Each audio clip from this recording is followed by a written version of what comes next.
आज भी आर्गूमेंट्स हो चुके हैं। जब आपने डिमार्च कर दिया, नेशनल सिक्योरिटी कमेटी ने 2 दफ़ा वो मैटर गया, तो उसके बाद कोई गुंजाइश बाकी नहीं रहती थी कि ये केस बनाया जाता। अच्छा, अगर FIR को एज ए होल आप तस्लीम भी कर लें, तो हम पहले दिन से कह रहे थे ये काबिल ज़मानत केस है। आज सुप्रीम कोर्ट ने काबिल ज़मानत डिक्लेयर कर दिया। मुझे बताएं तो वो जस्टिस आमिर फारूक साहब का फैसला जो कि हमारे ख़िलाफ़ तासुब रखते हैं, वो किधर गया? वो जो ट्रायल कोर्ट जो हमारे ख़िलाफ़ तासुब रखता है, उसके फ़ैसले की क्या हैसियत रही है? तो काबिल अफसोस बात थी कि इमरान खान के ख़िलाफ़ पॉलिटिकल विक्टिमाइजेशन में जब कंप्रोमाइज़ जजेस भी और इदारे भी इस्तेमाल होने शुरू हो जाएं, तो वहाँ इंसाफ का निज़ाम वो डिस्टर्ब होता है। वो इंसाफ और कानून का जो दोहरा मेयार है, वो सारी दुनिया देखती है।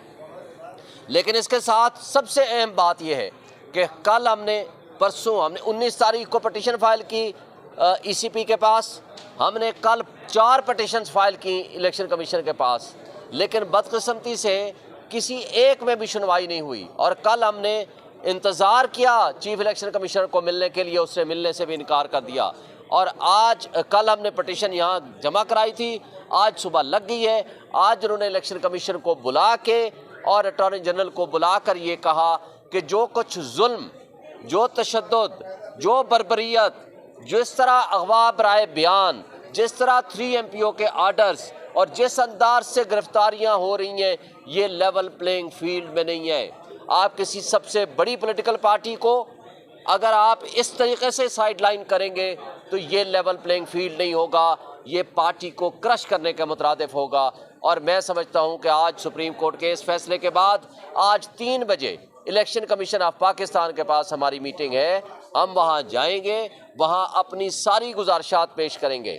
हमारे पास जो रिपोर्ट्स आ चुकी हैं, तकरीबन 200 रिपोर्ट्स आ चुकी हैं, जहाँ कुछ लोगों को गिरफ्तार किया गया, कुछ लोगों को रिटर्निंग अफसर के दफ्तर से गिरफ्तार किया, कुछ लोगों को बाहर निकलते ही गिरफ्तार किया, कुछ लोगों को सफ़ेद कपड़ों में लोग उठा के ले गए, कुछ लोगों के घरों में छापे मारे गए, कुछ लोगों से नॉमिनेशन फॉर्म छीन लिए गए, कुछ लोगों से नॉमिनेशन फॉर्म जमा शुदा, तैयार शुदा, फील्ड, उनको उठा के ले गए। कुछ इलाकों में प्रपोजर एंड सेकेंडर को उठा के ले गए और FIR उनके खिलाफ कट रही हैं। तो ये जो कुछ हो रहा है, मीडिया, सोशल मीडिया पे भरा पड़ा है, सब ने देखा है। और जिम्मेदारी किसकी है? ये इलेक्शन कमीशन ऑफ पाकिस्तान की है। लेकिन बदकिस्मती से आज ये भी ऑब्जर्वेशन हुई है, इलेक्शन कमीशन अपना काम छोड़ के सिर्फ इमरान खान के पीछे जेल में जाकर के तौहीन इलेक्शन कमीशन की कार्रवाई कर रहे हैं। अगर वो ये हरकतें करेंगे तो मुझे बताएं कि कैसे इलेक्शन कमीशन के बायस होने के बारे में किसी की राय कायम नहीं होगी। ये भी आज जस्टिस सत्तर मिज़ल्ला साहब ने ऑब्जर्वेशन दी है। फिर इंट्रा पार्टी इलेक्शन के हवाले से भी जस्टिस सत्तर मिज़ल्ला साहब की ऑब्जर्वेशन आई है कि आपने सिर्फ एक पार्टी को तो नोटिस कर दिया, आपके पास 150 के करीब अगर बाकी जो पार्टियां हैं उनका भी इसी तरह पॉलिटिकल पार्टीज़ का इलेक्शन हुआ है, उनमें से तो आपने किसी को नहीं दिया। तो लिहाजा ये जो दोहरा मेयार है, ये गलत है, गैर कानूनी है। हम आज ये मुतालबा करते हैं इलेक्शन कमीशन से, उन रिटर्निंग अफसर से, कि जो रिटर्निंग अफसर और अमला इस कार्रवाई में मुलव्वस रहा है, इलेक्शन कमीशन के पास अख्तियार है कि उनके खिलाफ डिसिप्लिन एक्शन करे और उनके खिलाफ मुकदमात दर्ज कराए और उनको जेलों में बंद करे। अगर वो नहीं करेंगे तो इलेक्शन कमीशन अपनी जिम्मेदारियां अदा नहीं कर रहा। Thank you. बहुत एक इम्पोर्टेंट अनाउंसमेंट है भैया एक इम्पोर्टेंट अनाउंसमेंट है जी।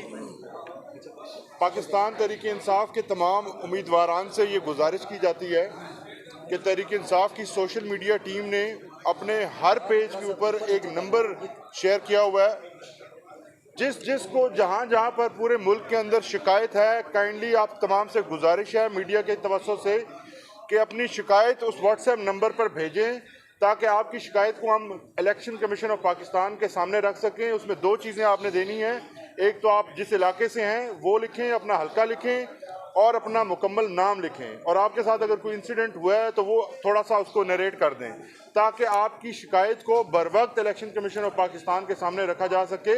ये पूरे 2 दिन जहाँ भी आपके साथ मसला आता है, काइंडली उस नंबर के ऊपर रब्ता करें, उस नंबर के ऊपर अपना तमाम पैगाम और अपनी डिटेल्स जो है वो शेयर करें ताकि आपकी कानूनी इमदाद की जा सके। बहुत सर ये शुक्रिया। बताइएगा, आज क्योंकि साइफर केस में इमरान खान साहब की जमानत मंजूर हुई है, शाह महमूद कुरैशी और खान साहब की, आपको क्या लगता है इमरान खान साहब रिहा हो जाएंगे या किसी और मुकदमे में उन्हें जो है वो मामला उनके साथ किया जाएगा? देखें, ये और नैब के मुकदमात में गिरफ्तार किया हुआ है, लेकिन उन केसेस में कोई जान नहीं है। हम उम्मीद रखते हैं कि उसमें भी हम बेल पटिशन मूव कर चुके हैं।